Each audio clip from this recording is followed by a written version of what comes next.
espèce d'exalté, de me dire quoi que ce soit. Dites-leur, c'est mal pour un homme de faire cela, et pour les gens de faire les choses qu'ils font. Et ils vous feront savoir que leur prédicateur a les idées larges. Qu'est-ce que c'est? C'est qu'ils ont oublié les commandements du Seigneur Jésus. Alors, qu'ils descendent faire les signes, les prodiges qu'il a dit qu'il ferait. Ils ne veulent pas le croire. C'est de l'amnésie spirituelle. Voyez, ils ont oublié. Et ils sont nuls et ne le savent pas. Non, sont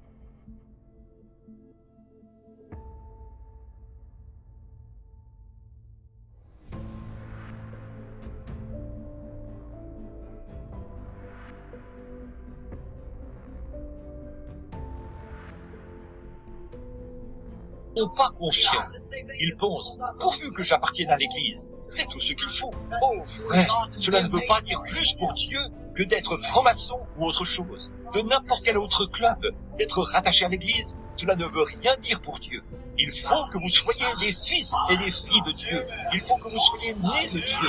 Et Dieu est la parole. Lorsque je deviens une partie de mon Père, je deviens tout ce qu'est mon Père. Lorsque vous devenez une partie de Dieu, vous devenez Dieu dans sa plénitude. Sa parole intégrale, vous la croyez entièrement. L'amnésie spirituelle. Qu'arriverait-il si vous ne saviez pas que votre nom était ce qu'il est, et si vous êtes, que vous venez d'une bonne famille, ce que je vous souhaite, si vous venez d'une famille de gens bien, que va-t-il arriver si vous oubliez votre nom de famille, que vous allez quelque part et que vous avez une conduite scandaleuse? Ils disent, ne vous appelez-vous pas Jones, quel que soit votre nom?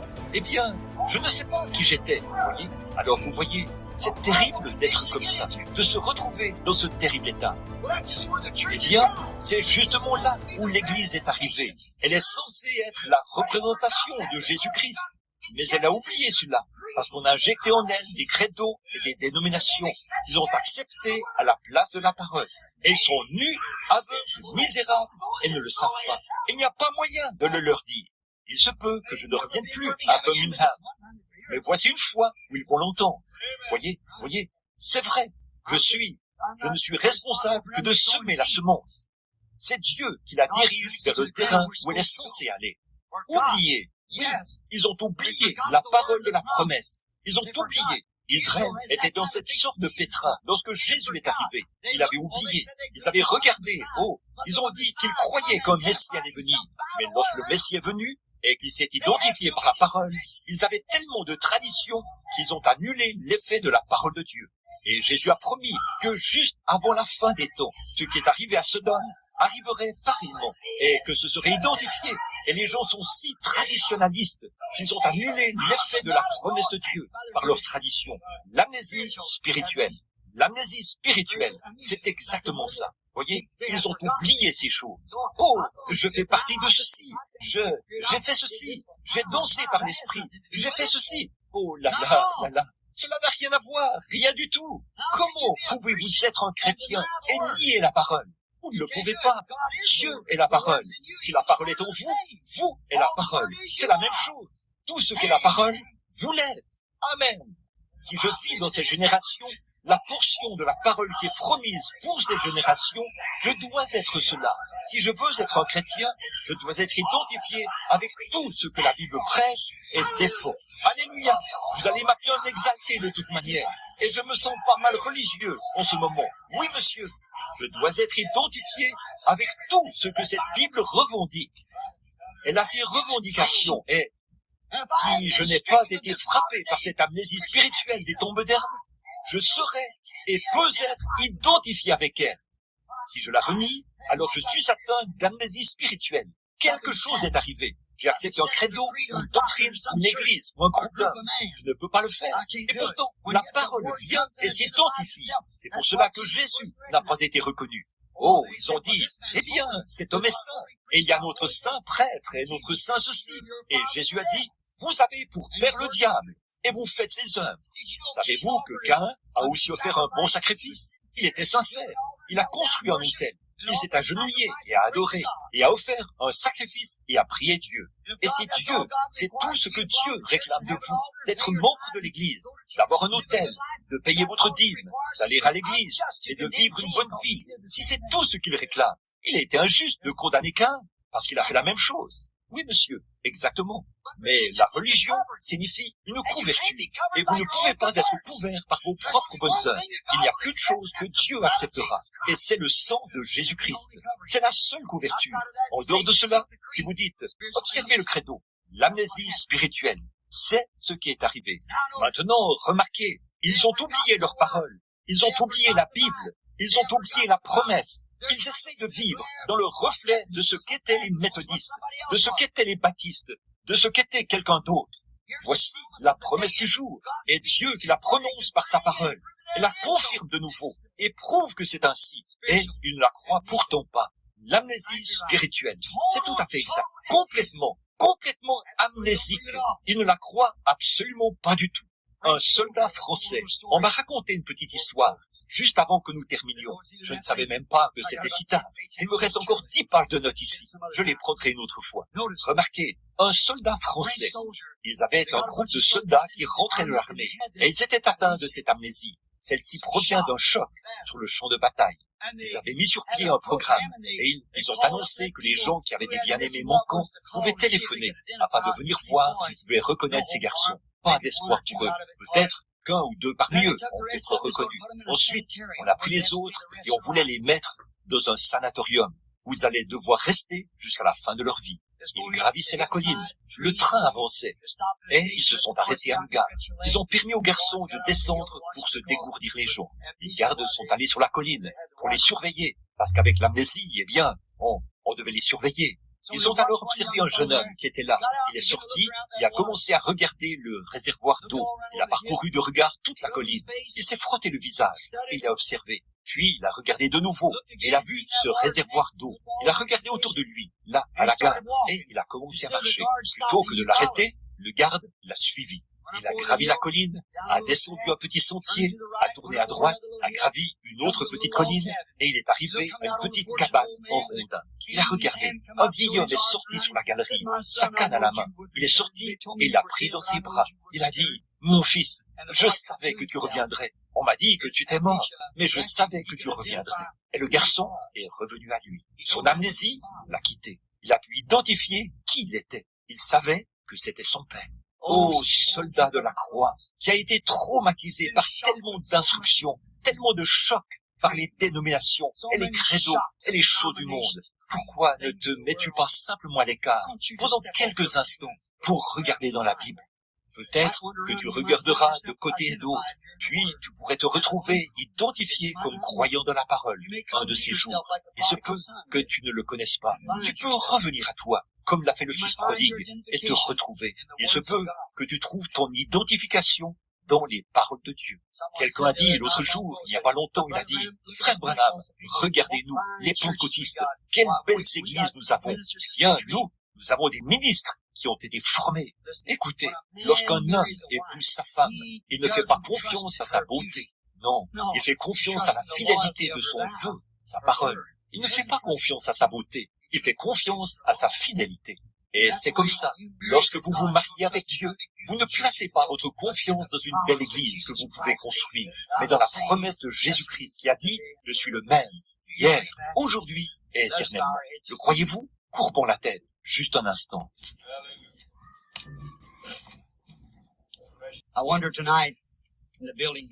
Je me demande ce soir, ici dans le bâtiment où les gens sont assis, où il y a des hommes et des femmes qui sont éternels, des gens en route pour l'éternité.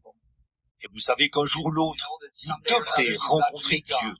Et je me demande si vous avez eu une petite bouffée de cette amnésie et que vous avez été identifié de la mauvaise chose et que vous voudriez en quelque sorte regarder de côté et d'autre ce soir et découvrir si vous ne pouvez pas être identifié en Jésus-Christ. Voulez-vous lever la main et dire, priez pour moi, frère Branham. Je veux être identifié comme un vrai chrétien, un vrai croyant. Que Dieu vous bénisse. Que Dieu vous bénisse. Soyez bénis. Oh oui, partout. Que le Seigneur Dieu vous bénisse. Quelqu'un au balcon dit, frère, je crois vraiment que c'est la vérité. Je crois comme chrétien que nous ne sommes pas des chrétiens comme ceux qu'il y avait dans le temps. Qu'en est-il de vous, pentecôtistes, lorsque vos mères et vos pères se tenaient là dans la rue et qu'ils tapaient sur un vieux tambourin et votre mère, comme elle devait Elle devait être épuisée. Elle luttait pour pouvoir prendre soin de vous, petits enfants. Parfois, vous n'aviez pas de vêtements et tout, mais papa et maman restaient fidèles à la cause pour élever Christ. Regardez ce que vous avez fait, pentecôtistes. Il y a 50 ans, vous êtes sortis de l'organisation. C'est ce qui a fait que vous êtes devenus pentecôtistes. Vous vous êtes séparés des incroyants. Et comme une truie retourne à son bourbier, et un chien à ce qu'il a vomi, vous êtes retournés. Vous avez fait la même chose, et vous êtes entrés dans le même gâchis que celui duquel vous étiez sortis. Qu'est-ce qui se passe?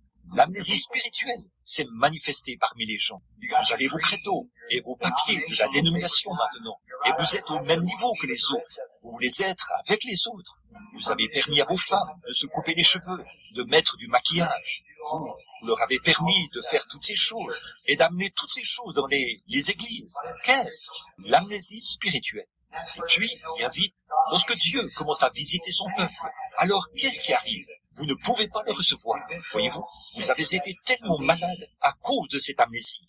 Voyez, vous n'avez rien entendu d'autre. Ne pensez-vous pas que vous devriez vous éloigner juste quelques instants de ce credo et prendre la Bible et voir comment un chrétien est censé être identifié? Voici les signes qui accompagneront ceux qui auront cru.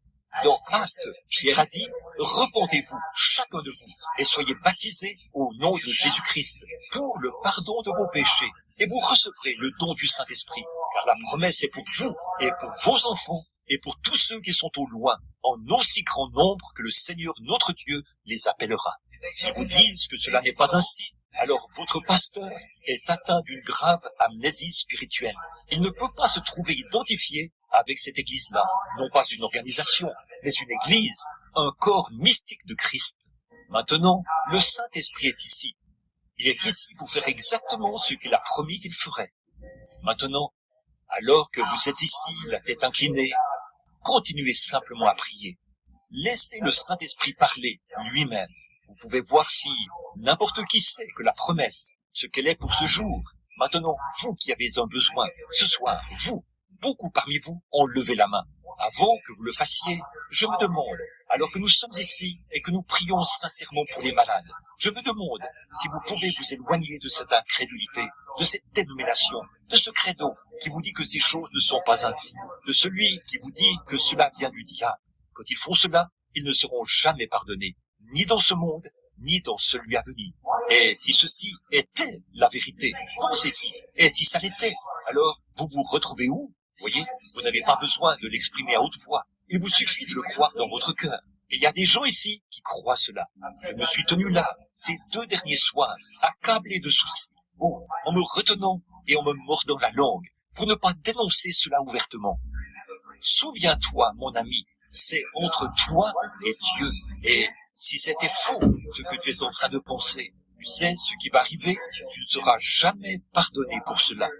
L'amnésie spirituelle, tu vas continuer comme ça jusqu'à ta mort éternelle. L'incrédulité, celui qui ne croit pas est déjà condamné. Maintenant, priez pour votre maladie. Dites, Seigneur Jésus, tu as promis.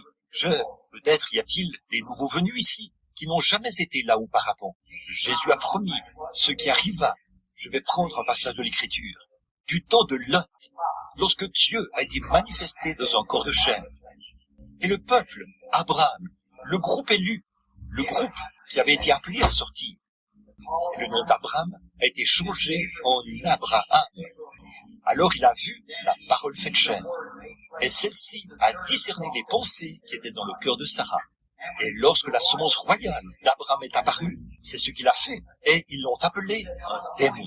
Il a dit, maintenant, lorsque le Saint-Esprit viendra, il fera la même chose. Il a dit, maintenant, il y a le pardon pour vous, quand vous m'appelez ainsi. Mais, lorsque vous parlerez contre le Saint-Esprit, il n'y aura plus de pardon. Maintenant, puisse-t-il venir, dans sa puissance, parmi cet auditoire, où que vous soyez, et, avec son discernement spirituel, montrer qu'il est la parole. Et s'il y en a ici qui souffrent de cette amnésie, qu'ils soient sans excuse, avant qu'on fasse cet appel à l'autel. Que le Seigneur Dieu nous aide. Maintenant, avec la tête inclinée, priez avec respect. Et il y a une dame assise là devant moi. Elle a porté les mains à son visage. Elle souffre de la colonne vertébrale et elle est aussi atteinte de nervosité. Elle souffre de l'estomac et elle est assise là, devant moi, maintenant. Et afin qu'elle puisse reconnaître cela, elle ne vient pas d'ici. Elle vient d'une ville qui s'appelle Macon. Oui. Croyez-vous que Dieu puisse me dire qui vous êtes? Vous êtes mademoiselle Ayers. Si c'est juste, levez la main. Je vous suis inconnu. C'est vrai, n'est-ce pas? Maintenant, vos ennuis sont terminés. Jésus-Christ, vous avez touché son vêtement. Il vous a guéri.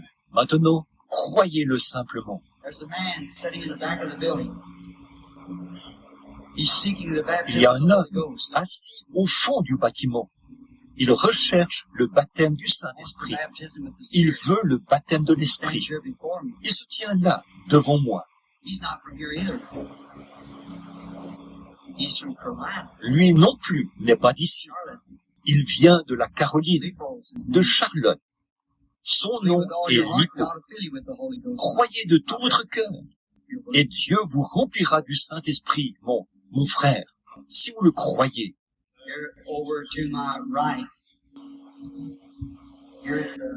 Ici, à ma droite, il y a un homme et sa femme, assis juste en face de moi. C'est un couple âgé, à ma droite. La dame souffre du côlon. Son mari a des problèmes cardiaques. Ils ne sont pas d'ici. Ils viennent du Tennessee. Monsieur et Madame Thomas, si vous croyez de tout votre cœur, levez la main et vous pouvez accepter votre guérison. Jésus-Christ vous guérit. C'est exactement ce qu'il a promis de faire. Une vaste plaine verdoyante s'étend sous un ciel d'azur. Une vision de prospérité et de paix. Au milieu de ce paysage idyllique, un médecin à l'allure sage observe l'horizon, son regard empreint de réflexion, comme s'il cherchait à percer les secrets de l'existence. Cette scène symbolise la vie florissante de Job, un homme comblé avant que le destin ne bascule. C'est dans ce contraste que se niche une leçon intemporelle sur la nature de notre condition. Soudain, le tourbillon des épreuves s'abat. Des images fugaces et puissantes se succèdent. Une demeure autrefois fière n'est plus que ruine. Des richesses sont dispersées au vent et une silhouette solitaire se dessine dans la désolation. Le médecin, d'une voix calme, nous explique la fragilité de nos existences. La souffrance, nous dit-il, frappe sans prévenir, indifférente à la vertu ou au mérite. Elle est une force de la nature, imprévisible et souvent incompréhensible, qui teste les fondations même de notre être. Pourtant, au cœur de cette dévastation, une lueur de résilience apparaît. Nous voyons Job assis dans la cendre, le corps meurtri mais le regard tourné vers le ciel, non pas en signe de défaite, mais avec une détermination farouche. C'est ici que le médecin nous parle de cette force intérieure, cette capacité profondément humaine à endurer l'insupportable. La persévérance n'est pas l'absence de douleur, mais la volonté de continuer à chercher un sens, même lorsque tout semble perdu.